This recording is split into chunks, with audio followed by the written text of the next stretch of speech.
আসসালামু আলাইকুম। Welcome to my channel. আশা করি সবাই ভালো আছেন।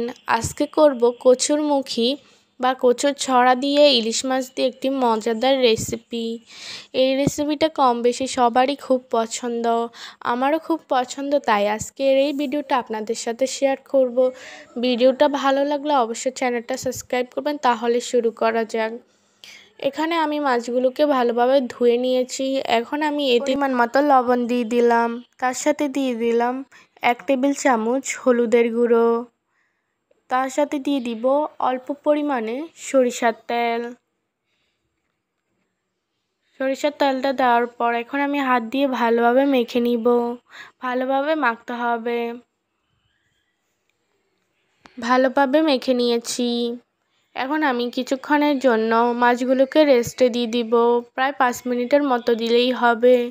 এখন আমি মাছগুলোকে ভেজে নেওয়ার জন্য চুলায় একটি কড়াই বসিয়ে দিলাম। কড়াইটা গরম করে নিতে হবে। কড়াইটা গরম হয়ে গেলেই আমি এতে দিয়ে দিব পরিমাণ মতো তেল। তেলটা গরম হয়ে গেলেই আমরা একে একে সবগুলো মাছ দিয়ে দিব। তেলটা গরম হয়ে গিয়েছে। এখন আমি একে একে সবগুলো মাছ দিয়ে দিচ্ছি। একে একে সবগুলো মাছ দিয়ে দেওয়ার পর হালকা করে ইলিশ মাছগুলোকে ভেজে নিতে হবে। বেশি লালচে করে ভাজলে হবে না। কিছুক্ষণ ধরে এপিঠ ওপিঠ ভালোভাবে ভেজে নিতে হবে। এই পিঠ ভালোভাবে ভেজে নিয়েছি। এখন আমি অপর পিঠও হালকা করে ভেজে নিতে হবে। এই পিঠ ওপিঠ ভালোভাবে ভেজে নিয়েছি। এখন আমি মাছগুলোকে তুলে নিব।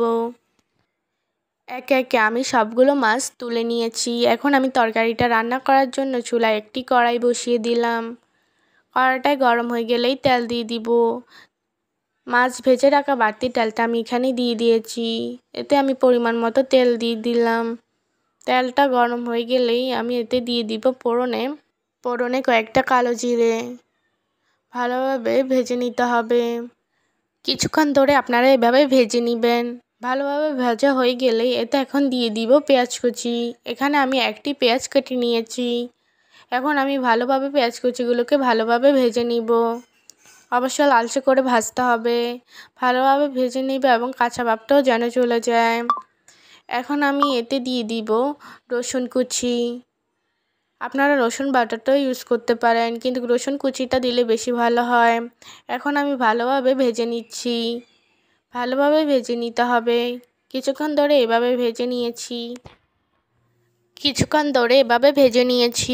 এখন আমি এতে দিয়ে দিব অল্প পরিমাণে একটু পানি। পানির সাথে ভালোভাবে মিশিয়ে নিব। পানিটা ফুটে গেলেই একে একে আমি সবগুলো উপকরণ দিয়ে দিব। ভালোভাবে পানিটা ফুটে গিয়েছে। এখন আমি এতে দিয়ে দিব 1 টেবিল চামচ লবণ। আপনারা সবগুলো উপকরণ পরিমাণ মতো দিতে পারেন। তার সাথে দিয়ে দিলাম 1 টেবিল চামচ হলুদ গুঁড়ো। তারপর দিয়ে দিব 1 টেবিল চামচ ধনিয়ার গুঁড়ো। সবগুলো উপকরণ ভালোভাবে মিশিয়ে নিতে হবে এবং ভালোভাবে কষিয়েও নিতে হবে। কিছুক্ষণ ধরে এভাবে ভেজে নিয়েছি এবং কষিয়ে নিয়েছি। এখন আমি এতে দিয়ে দিব 1/2 টেবিল চামচ রসুন বাটা। এখানে আমি রসুন বাটা এবং রসুন কুচিও ব্যবহার করেছি, কারণ কচুরমুখী বা কচুর ছড়াতে রসুনের পরিমাণটা একটু বেশি দিতে হয়। আপনারা যে কোনো একটা দিতে পারেন, আমি এখানে 2টোই ব্যবহার করেছি। কিছুক্ষণ ধরে এভাবে মশলাটাকে কষিয়ে নেওয়ার পর আমি এখন দিয়ে দিলাম 1 টেবিল চামচ মরিচের গুঁড়ো। আপনারা ঝালের পরিমাণটা বেশি বা কম দিতে পারেন। এখন আমি ভালোভাবে কষিয়ে নিচ্ছি। ভালোভাবে মশলাটাকে কষিয়ে নিতে হবে যাতে পানিটা শুকিয়ে যায় এবং তেলটা বেরিয়ে যায়। কিছুক্ষণ ধরে এভাবে ভেজে নিয়েছি এবং কষিয়েও নিয়েছি। এখন আমি এতে দিয়ে দিব কেটে রাখা কচুরমুখীগুলো। দেখুন আমি এই শেপে কেটে নিয়েছি, আপনারা বিভিন্ন শেপে কাটতে পারেন। এখন আমি ভালোভাবে কষিয়ে নিব কচুরমুখীগুলোকে, তাই আমি ভালোভাবে মশলার সাথে মিশিয়ে নিচ্ছি। কিছুক্ষণ ধরে এভাবে মিশিয়ে নেওয়ার পর এখন আমি কষানোর জন্য কিছুক্ষণের জন্য ঢাকনাটা দিয়ে দিব। কিছুক্ষণ পর আমি ঢাকনাটা তুলে নিব। এখন আমি কচুরমুখীগুলোকে ভালোভাবে নেড়ে নিব। ভালোভাবে কষিয়ে নিয়েছি যাতে নিচে না লেগে যায়। ভালোভাবে কচুরমুখীগুলোকে কষিয়ে নেওয়ার পর এখন আমি এতে দিয়ে দিব পরিমাণ মতো ঝোল। আপনারা পরিমাণ মতো ঝোল দিতে পারেন। পানির সাথে কচুরমুখিগুলোকে ভালোভাবে মিশিয়ে নিব। ভালোভাবে মিশিয়ে নেওয়ার পর এখন আমি কিছুক্ষণের জন্য ঢাকনা দিব বলক আসা পর্যন্ত। তাই আমি কিছুক্ষণের জন্য ঢাকনাটা দিয়ে দিলাম। কিছুক্ষণ পর আমি ঢাকনাটা তুলে নিব। দেখুন তরকারিতে বলক চলে এসেছে। এখন আমি ভালোভাবে নেড়ে নিব। ভালোভাবে নেড়ে নিতে হবে। ভালোভাবে নেড়ে নেওয়ার পর এখন আমি একে একে মাছগুলো দিয়ে দিব। আমি একে একে সবগুলো মাছ দিয়ে দিচ্ছি। এখন আমি ভালোভাবে নেড়ে নিচ্ছি। ভালোভাবে নেড়ে নেওয়ার পর আমি আবারও কিছুক্ষণের জন্য ঢাকনাটা দিয়ে দিব।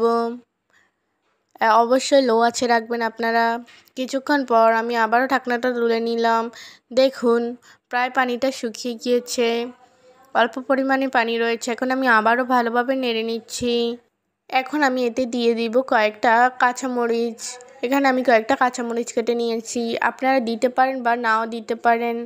এখন আমি ভালোভাবে নেড়ে নিচ্ছি। ভালোভাবে নেড়ে নেওয়ার পর এখন আমি আবারও কিছুক্ষণের জন্য ঢাকনাটা দিয়ে দিচ্ছি। কিছুক্ষণ পর আমি আবারও ঢাকনাটা তুলে নিলাম। দেখুন পুরোপুরি পানিটা শুকিয়ে গিয়েছে। এখন আমি ভালোভাবে নেড়ে নিচ্ছি। দেখুন তরকারিটা দেখতে কতটা লোভনীয়। দেখুন তরকারি থেকে তেলটা বেরিয়ে গিয়েছে। এখন আমি তরকারিটা তুলে নিব। এখন আমি একটি প্লেটে ঢেলে নিচ্ছি। এখন আমি তরকারিটা পরিবেশন করব। দেখুন তরকারি দেখতে কতটা লোভনীয়, খেতে খুব ভালো হয়েছে। আপনারা অবশ্যই এভাবে রেসিপিটা ট্রাই করবেন। আর ভিডিওটা ভালো লাগলে অবশ্যই চ্যানেলটা সাবস্ক্রাইব করে আমার পাশে থাকবেন।